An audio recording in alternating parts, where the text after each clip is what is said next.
Les Pirates des Brumes, épée et butin. Lu par Gauthier Carrette. Première partie. Plein été. Chapitre 1. Évanouissement.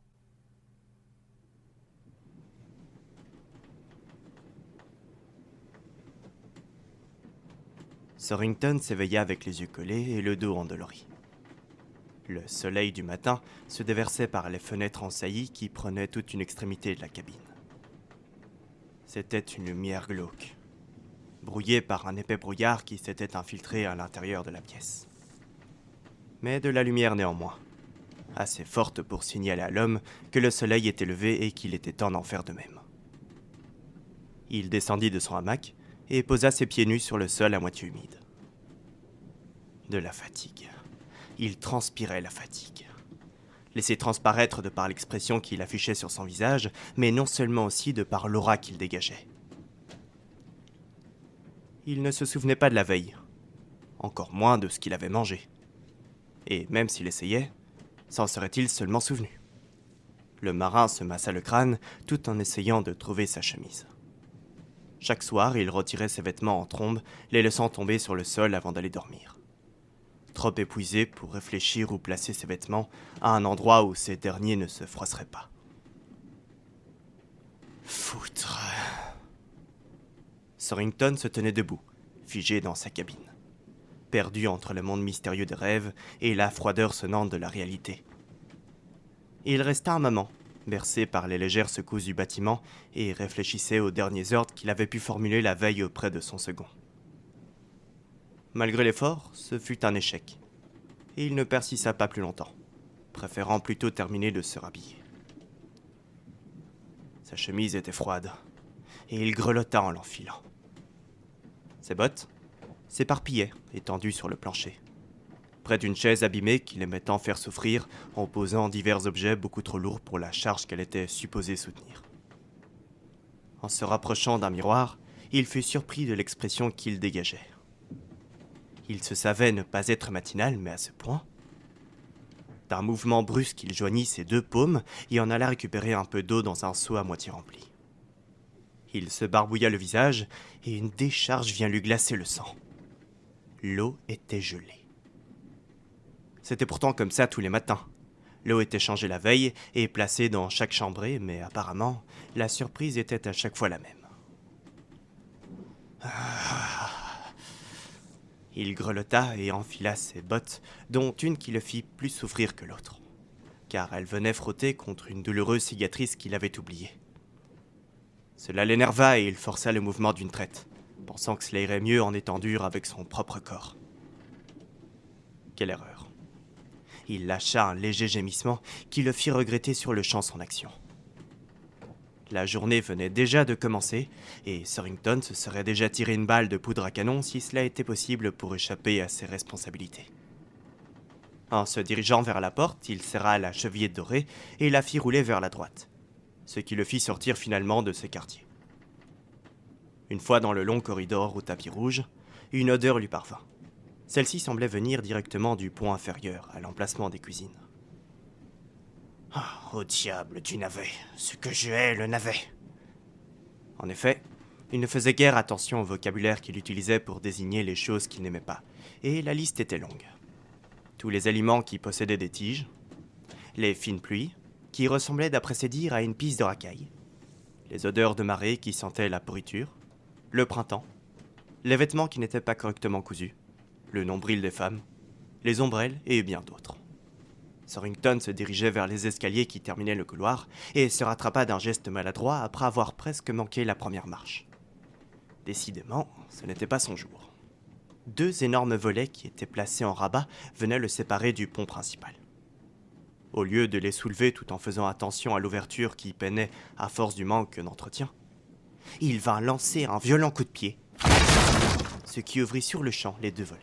« Bon sang de diable, mais où sommes-nous » Il venait de poser une question, mais les quelques mousses qui étaient présents sur le pont faisaient semblant de ne pas avoir entendu à cause du vacarme. Et ils continuèrent les tâches qui leur étaient attribuées, de peur de devoir adresser la parole à l'homme en colère. Il grogna et il cria le nom de son second. « Parangon !» Ce dernier avait assisté à la scène et se dépêcha de quelques pas pour rejoindre Surrington, tout en enjambant divers obstacles présents sur le sol. Ah, je vois que vous êtes réveillé, Capitaine. Vous m'avez demandé ? Le jeune homme semblait mal à l'aise. Il avait l'habitude du mauvais caractère de son supérieur, mais il ne savait jamais comment s'y prendre avec lui au réveil. Il faut dire aussi que Surrington était très imprévisible, et il ne fallait mieux ne pas se le mettre à deux. Les derniers qui s'y étaient risqués ne sont plus là pour en témoigner. Il masquait ces incidents en congé de retraite ou meilleure opportunité de travail sur un autre navire. La vérité en diffère beaucoup. Surrington prit Parangon par le col et se rapprocha de son épaule. La proximité forcée venait déstabiliser le second. Il regarda son capitaine et son regard en disait long. Il remarqua qu'il avait un œil gorgé de sang, sûrement dû à un réveil difficile, et l'expression de son visage était comparable à un rescapé qui aurait survécu dans le désert pendant 3 jours. Parangon se fit la réflexion de tourner sa langue 2 fois avant de parler, quand il en aurait de nouveau l'occasion. « Où sommes-nous » lança Surrington déboussolé. « Eh bien, Capitaine, nous venons juste de dépasser le col de Jeremiah. » Il avala sa salive et respira lentement. « Ah, je vois. On n'est plus très loin alors. » Le capitaine Surrington avait l'air un peu plus rassuré et vint tapoter le dos de Parangon en guise de fausse camaraderie bancale. Parangon apprécia le geste, mais son sourire énervait Surrington qui avait déjà du mal à garder les yeux ouverts à cause de la lumière du jour. Il le poussa gentiment et fit quelques pas pour le devancer en se plaçant près du bastingage, pour observer le mouvement de l'eau qui signifiait la bonne allure du bâtiment. « On manque de nœuds, non ?» demanda Surrington. Non, capitaine. Comme vous l'aviez demandé, on est à 5 nœuds actuellement. Parfait. » Surrington se retourna et interpella un mousse qu'il prit au hasard dans son champ de vision. « Je vais prendre mon repas ici. Qu'on m'apporte une chaise et une petite table. » Il fit un geste du doigt pour désigner l'emplacement où il voulait que l'on place les meubles et s'asseyit en attendant sur la rambarde du bastingage en s'accrochant d'une main au cordage. Un homme arriva vers lui avec une assiette contenant une carcasse de sole avec une portion de riz. « Non, » fit Surrington. « Ce ne sera pas nécessaire. Je vais juste prendre un œuf avec un morceau de pain. » Il regarda son second et lança avec un sourire idiot. « J'ai envie d'un œuf aujourd'hui. » Parangon ne sut pas comment réagir. Il fit simplement un geste de la tête accompagné d'un petit sourire pour acquiescer ce que Surrington disait. Quelques secondes plus tard, Surrington était servi. Il s'asseyit sur la chaise et sortit de sa poche un tissu blanc nappé qu'il s'empressa d'accrocher dans le col de sa chemise. Il commença son repas en se munissant d'un couteau en argent qu'il utilisa pour casser la coque de son œuf. 3 petits coups habilement placés sur le dessus et la coque s'ouvrit. Il découpa ensuite plusieurs petits bouts de pain qu'il vint tremper dans le jaune de l'œuf pour finalement les avaler d'une traite. Parangon en profita alors pour lancer la conversation tout en s'asseyant à la table du capitaine. Il réalisa sur le moment qu'il avait peut-être gaffé en ne demandant pas la permission de s'asseoir à Surrington. Mais le capitaine n'en fit rien et se concentrait plutôt sur son repas. « Alors, on a peut-être trouvé un potentiel acheteur pour les bijoux. Et cette fois-ci, il nous propose 500 000 réales à la place de... » Surrington le coupa net. « Refusé. Nous n'allons pas nous laisser marcher dessus par des misérables marchands. Nous sommes en possession d'un butin et eux non. Et là est toute la différence. Ce n'est pas à eux de nous faire des offres, mais bien à nous et nous seulement. » Oui, d'accord, mais c'est-à-dire que cela va faire presque un mois que nous avons mis la main sur ces joyaux, et on n'a toujours pas trouvé de marchand qui nous fasse un prix convenable, comme vous dites. La patience est une vertu, Parangon. Tu devrais le savoir. Le pirate mangeait lentement et d'un air distingué. Il semblait vouloir prendre le temps d'apprécier chaque bouchée. C'était certes un homme des mers, mais qui avait reçu une éducation des plus hautes. Parangon fut déconcerté, mais continua sur sa lancée. Le diadème, au moins. On pourrait trouver un acheteur tout à fait convenable si on va à Nassau. Et les gars seraient pas contre quelques pièces à dépenser, si vous voyez ce que je veux dire. Non. S'ils veulent des putains, ils attendront notre prochaine escale. Je ne vais pas mettre les pieds sur ce trou à rats qu'est Nassau. Autant jeter tout notre butin par-dessus bord. Non. Nous attendrons d'être en Jamaïque. Et seulement là, les affaires pourront reprendre. Parangon courba l'échine et se contenta de suivre les plans du capitaine. Bon, très bien, capitaine, nous ferons comme ça alors. Surrington enchaîna. Et sinon, d'autres nouvelles? On a un gars qui est tombé malade hier, le petit William. Il gère les stocks de poudre et l'entretien des canons. Oh, rien de grave, hein. Juste un rhume, je dirais. Je lui ai dit qu'il prenne sa journée et il va se reposer. Le capitaine dégustait son œuf et semblait peu attentif. William, tu dis? Je vois. Ah oui, et les dernières planches de soutien du cabestan ont sauté dans la nuit. Au vu de son état, le faire changer ne serait pas du luxe. Il en va plus de la santé du navire qu'autre chose. On ne peut plus le rafistoler à la bonne fortune. Très bien, je te remercie de m'en avoir averti. Nous ferons le nécessaire, bien entendu. J'en profiterai alors pour faire nettoyer la coque du navire sur l'ensemble. Les deux hommes se firent soudainement couper dans leur conversation par un bruit de cloche retentissant à l'arrière du navire. « Navire en vue !» cria la vigie en haut du nid de pie. La simple prononciation de ces mots firent tousser Surrington qui avala de travers sa bouchée. Le capitaine, en plein repas, se leva alors d'un mouvement habile et calme et s'essuya la bouche de son tissu favori. Avant de se lancer dans cette nouvelle problématique, il prit la peine de bien remettre sa chaise contre la table et de déposer ses couverts dans l'assiette. Le capitaine remonta alors jusqu'au pont supérieur, tout en remontant d'un geste sa culotte qu'il resserra de sa ceinture. « Qu'on m'apporte ma veste » lança-t-il. Un mousse partit en courant chercher la veste du capitaine. Le navire était plongé dans un brouillard qui s'étendait et la vision devenait même difficile à bord. Le seul endroit qui semblait dégagé était le nid de pie. Bonne nouvelle, tant qu'à faire. « Vigie! Quelle direction le navire ?»« À bâbord, capitaine! Vous n'allez pas tarder à l'apercevoir !» s'écria la vigie. Tous les regards étaient braqués sur le côté gauche du navire.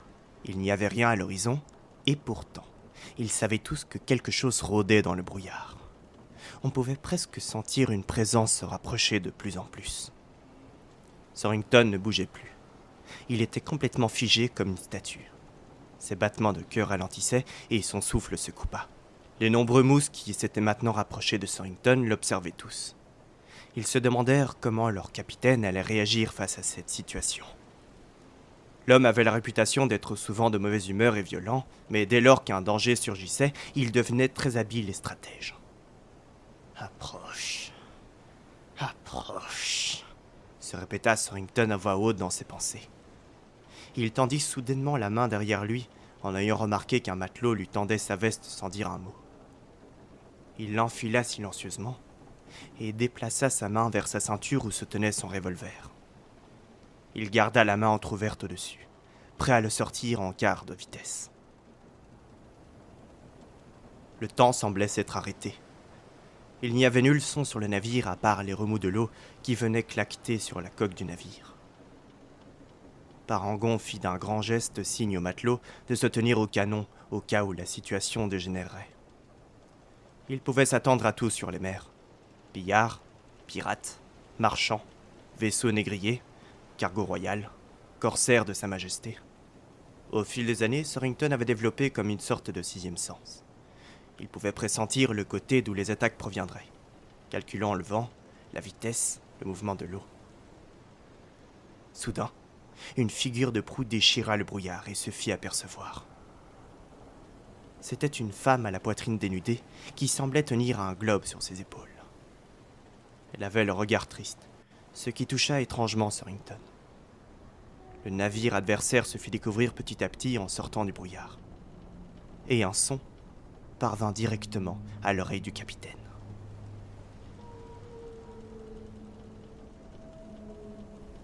Ils étaient sidérés, et aucun mot ne put sortir. Que venait-il de se passer, et à quoi avaient-ils assisté? Parangon lança un regard à Surrington, qui semblait tout aussi perdu. Le navire les avait dépassés et redisparut dans le brouillard. « Qu'est-ce qu'on fait, capitaine? On doit les poursuivre ?» Surrington fut déconcerné. Il était totalement désemparé par le phénomène qui venait de se passer. Il se passa une main sur le visage et avala sa salive. Non, ça ne servira à rien, c'est un sloop. L'équipage entier était braqué sur Storrington et sur ce qu'il allait témoigner. Je pense que ce sont de simples marchands ivres. Il revint finalement à lui et fut soudainement agacé d'être le centre de l'attention à ce moment précis. Il lança en criant « Retournez tous à votre poste, bande de déchets! Raclure des mers! Il n'y a plus rien à voir !»